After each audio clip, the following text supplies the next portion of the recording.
বগুড়াবাসী, আপনারা সকলে কোরআনের সাথে আছেন না নাই?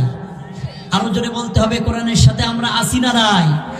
আজকে কোরআন থেকে দূরে সরে যাওয়ার কারণে পৃথিবীর অধ্যুষিত মুসলিম জনপদ Iraq, Iran, Afghanistan, Turkestan, Kazakhstan, Turkmenistan, Algeria, Nigeria সহ পৃথিবীর অধ্যুষিত মুসলিম জনপদগুলিকে এক এক করে টার্গেট করে ইহুদিবাদী ইসরায়েলের মদদে, সাম্রাজ্যবাদী ভারতের আঙ্গুলের ইশারায় আর সন্ত্রাসবাদী আমেরিকার আঙ্গুলের ইশারায় একটি গোষ্ঠী, একটি দল, একটি গ্রুপ সুপরিকল্পিতভাবে মুসলমানদেরকে নিয়ে, ইসলামকে নিয়ে, ইসলামী আন্দোলনকে নিয়ে, ইসলামী নেতৃত্বকে মিটাই দেওয়ার জন্য রুখে দাঁড়িয়ে আছে। ঠিক না বেঠিক বলেন? সেই ষড়যন্ত্রের ধারাবাহিকতায় আমার 56,000 বর্গ মাইলের স্বাধীন মাতৃভূমি সোনার বাংলাদেশ, শাহজালাল, শাহপরান, শাহ মখদুমের সোনার ভূমি বাংলাদেশ, একটি দল, একটি গ্রুপ এই বাংলাদেশকে নিয়েও সুপরিকল্পিতভাবে তারা ষড়যন্ত্রে মেতে উঠেছে। ঠিক না বেঠিক? সুতরাং মুসলমান ফিরে আসতে হবে কোরআনের কাছে, ধারণ করতে হবে শুধুই কোরআন। এই কোরআন শুধু চুমু খাইলেই কোরআনের হক আদায় হয়ে যায় না। এই কোরআন দিয়ে আপনার পিতার 3 দিন, 7 দিন, 10 দিন, 40 দিন মিলাদ মাহফিল আর খতমে খাজনা করলেই কোরআনের হক আদায় হয়ে যায় না। এই কোরআন দিয়ে রমজানুল মুবারক মাসে হাফেজ কোরআন দিয়ে খতমে তারাবি পড়লেই কোরআনের হক আদায় হয়ে যায় না। এই কোরআন দিয়ে হুজুর ঝাড়ফুঁক করে জিন সারাই দিলে, এই কোরআন দিয়ে হুজুর ঝাড়ফুঁক করে সুস্থ করে দিলেই কোরআনের হক আদায় হয়ে যায় না। কারণ এই কোরআনের বিধান বাস্তবায়ন করার জন্য নবীগণ আইম্মায়ে মুস্তাহিদুন জীবন দিয়েছেন।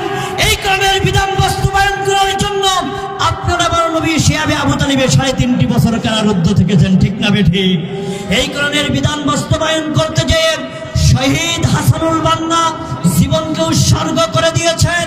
এই কোরআনের বিধান বাস্তবায়ন করতে যেয়ে যুগে যুগে ইসলামী আন্দোলনকারীগণ জীবন দিয়েছেন। কথা বলেন ঠিক না বেঠিক? এই কোরআনের বিধান বাস্তবায়ন করতে যেয়ে, এই কোরআনের বিধান বাস্তবায়ন করতে যেয়ে যিনি পৃথিবীর বিভিন্ন দেশে দেশে 50টি বছর আল্লাহর কোরআনের কথা শুনিয়েছেন, যার হাতে হাত রেখে অসংখ্য বিধর্মী মানুষগুলি কালেমার ছায়াতলে এসেছে, ইসলামের ছায়াতলে এসেছে, সেই মানুষটিকে কোনো দোষ ছিল না, সেই মানুষটিকে, নিরাপদ মানুষটিকে বছরের পর বছর কারারুদ্ধ করে মানবতার জীবন যাপন করতে বাধ্য করে শেষ পর্যন্ত ইনজেকশনের মাধ্যমে পুশ করে বিদায় করেছে। কথা বলেন ঠিক না বেঠিক? কথা বলতেই হবে। ঠিক না বেঠিক? দুটি হাত টান টান করে বলেন ঠিক না বেঠিক? আসতে দিল না ওই হায়নার দল, তোমাকে শহীদ করে ফেলল আল্লামা সাঈদীর নামটি বড়ই মধুর ছিল। কথা বলেন, আরো জোরে বলেন ঠিক না বেঠিক? আহারে, মানুষটিকে তারা বিদায় করে দিয়েছে। ঠিক কিনা? সুতরাং মুসলমান কোরআনের সাথে থাকতে রাজি আছেন না নাই? আরো জোরে বলতে হবে, থাকতে রাজি আছেন না নাই? আমরা সব কিছু দেখেছি, সেকুলারিজম দেখেছি, কমিউনিজম দেখেছি, আমরা বাবার শাসন দেখেছি, আমরা বুবুর শাসন দেখেছি, আমরা চাচার শাসন দেখেছি, আমরা স্বামীর শাসন দেখেছি, আমরা ভাবির শাসন দেখেছি, আমরা কন্যার শাসন দেখেছি। একটিবার 1500 বছর আগে হেরা গুহায় নাজিলকৃত আল্লাহর কোরআনের শাসন বিধান দেখতে চান? আপনাদের আওয়াজ শুনে মনে হচ্ছে আপনাদের এই সাউন্ড চলতো না। আমার পরে যিনি আছেন ওনার কথা বলা শেষ আর নারায়ে তাকবীর দিতে হবে। কারণ নারায়ে তাকবীরের স্লোগান কোনো দলীয় স্লোগান নয়, নারায়ে তাকবীরের স্লোগান কোনো গ্রুপের স্লোগান নয়, নারায়ে তাকবীরের স্লোগান কোনো গোষ্ঠীর স্লোগান নয়। আল্লাহ বলেছে, এই তাকবীর দিবে যারা, আমি আল্লাহ পথ করে সেই জায়গায় কালেমার পতাকা উত্তোলন করব। রাজি আছেন কারা কারা? দুটি হাত টান টান করে আমার আল্লাহকে দেখান তারা তারা।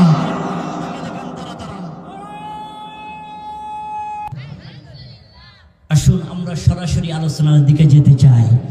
আল্লাযীনা আমানু ইয়াকাতিলুনা ফি সাবিলিল্লাহ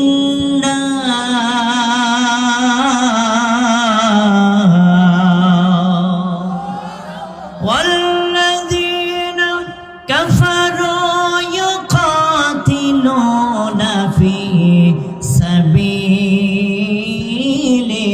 তাগুত।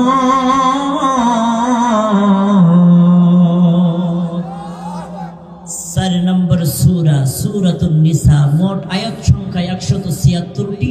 আমি আপনাদের খেদমতে যে আয়াতে কারিমা তেলাওয়াত করেছি সূরাতুন নিসার 76 নম্বর আয়াত। এর সামনে সূরাতুন নিসার 76 নম্বর আয়াতের আলোকে আমি আজকে আপনাদের সম্মুখে ডিজিটাল কিছু তাফসীর উপহার দিতে চাই ইনশাআল্লাহ। আমানু, যারা ঈমান এনেছে, ইউকাতিলুনা, ভালোভাবে শুনবেন, ইউকাতিলুনা, তারা লড়াই করে, সংগ্রাম করে, জীবনটাকে বিলায় দেয়, ফি সাবিলিল্লাহ, কার রাস্তায়? আরো জোরে বলতে হবে, কার রাস্তায়? যারা ঈমান এনেছে, ঈমানদার, তারা তাদের জীবনটাকে বিলায় দেয় আল্লাহর রাস্তায়।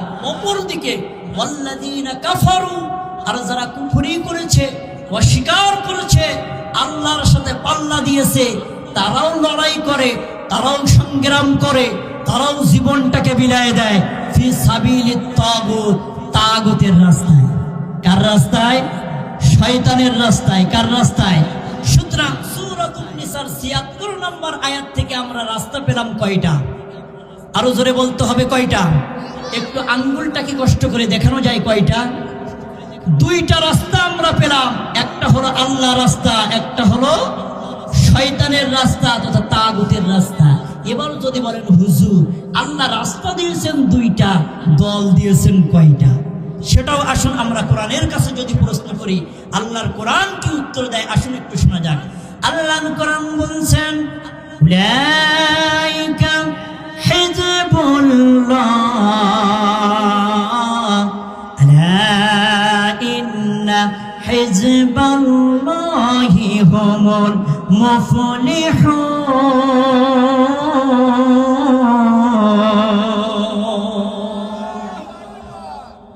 আল্লাহ বলছে দলও দিয়ে দিয়েছি 2টা। একটা দল হলো হিজবুল্লাহ, আল্লাহর দল। কার দল? আর আল্লাহর দলে যারা, এরাই হলো সফল কাম। জোরে বলেন সুবহানাল্লাহ। অপরদিকে আল্লাহ তাআলা আরেকটি দলও দিয়ে দিয়েছেন রব্বুল আলামিন। সে লক্ষ্যেও সূরাতুল মুজাদালা, একই সূরার মধ্যে আল্লাহ তাআলা বলতেছেন, সেখানেও আল্লাহ তাআলা চমৎকার করে বললেন, উলাইকা হিজবুশ শাইতান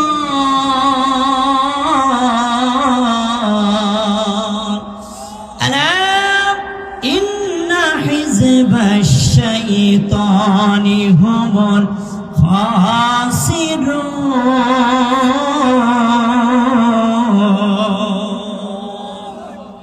আল্লাহ তাআলা বলছে অপর একটা দল, সেটা হলো শয়তানের দল। কার দল? আর যারা শয়তানের দলের মধ্যে, তারা ক্ষতিগ্রস্তের মধ্যে রয়েছে। যদি বলেন নাউজুবিল্লাহ। আমরা কার দলে থাকতে চাই? সুতরাং আল্লাহ তাআলা সূরাতুন নিসার 76 নম্বর আয়াতে রাস্তা দিলেন কয়টা? সূরাতুল মুজাদালার মধ্যে আল্লাহ তাআলা দল দিয়েছেন কয়টা? আসুন আমরা সরাসরি সে লক্ষ্যে আজকে কিছু কথা শুনবো। একজন প্রবীণ আলেম বলতেছে, কোরআন যেখানে হয় আদব সহকারে সেখানে বসো। কারো যদি ছোটটা লাগে 1 আঙ্গুল দেখায় উঠে যাবা, কারো যদি বড়টা লাগে 2 আঙ্গুল দেখায় আস্তে করে মাথাটা নিচু করে উঠে যাবা। এক যুবক আলোচনা চলছে, হঠাৎ করে 3 আঙ্গুল দেখাচ্ছে। হুজুর বলছে, যুবক আমি বলেছি ছোটটা লাগলে 1 আঙ্গুল দেখাবা, বড়টা লাগলে 2 আঙ্গুল দেখাবা, তুমি যুবক 3 আঙ্গুল দেখাও কারণ কি? হুজুর আমি একটু বিড়িয়ে খাবো। নাউজুবিল্লাহ বলেন। এই যুবক, এইখানে কোরআনের কথা হচ্ছে, আমি আদবের কথা বলছি, তুই কিনা এখন বিড়িয়ে খাবি? হুজুর আমি বিড়িয়ে খাই, তাই কি হয়েছে? বিড়িয়ে খাওয়ার দুয়াজ পড়ি, তাই বিড়িয়ে খাই। হুজুর বলছে, তামাম জীবন ওয়াজ করলাম, তামাম জীবন ওয়াজ শুনলাম, এত দোয়া মুখস্থ করলাম, কই যুবক কোনোদিন তো বিড়ি খাওয়ার দোয়া মুখস্থ করলাম না, একটু বলতো শুনি। হুজুর বলবো, হ্যাঁ বল। তাহলে শোনেন, আল্লাহুম্মা বারিক লানা ফিহি, বিড়িটা। হুজুর বলছে, বলছে তোর মতো হাইব্রিড শয়তান যতদিন আছে ততদিন আমার মতো হুজুর ওয়াজ করলেও কোনো কাজ হবে না। এমন যুবক আছে না নাই? আল্লাহ রে আল্লাহ রে কোন জামানায় পাঠাইলা আমারে, ঠিক কিনা বলে? ও আল্লাহ রে আল্লাহ রে কোন দুনিয়ায় পাঠাইলা আমারে, এই জামানার পোলা মাইয়ার সমান সমান মান, লম্বা চুল কাটিয়া মায়া মাথায় লাগাইকা, আল্লাহ রে কোন জামানায় পাঠাইলা আমারে, ঠিক না বেটি? আপনাদের দিকে মনে হয় না? সব আমাদের সাতক্ষীরায় আছে, আছে ভাই আছে। ও আল্লাহ রে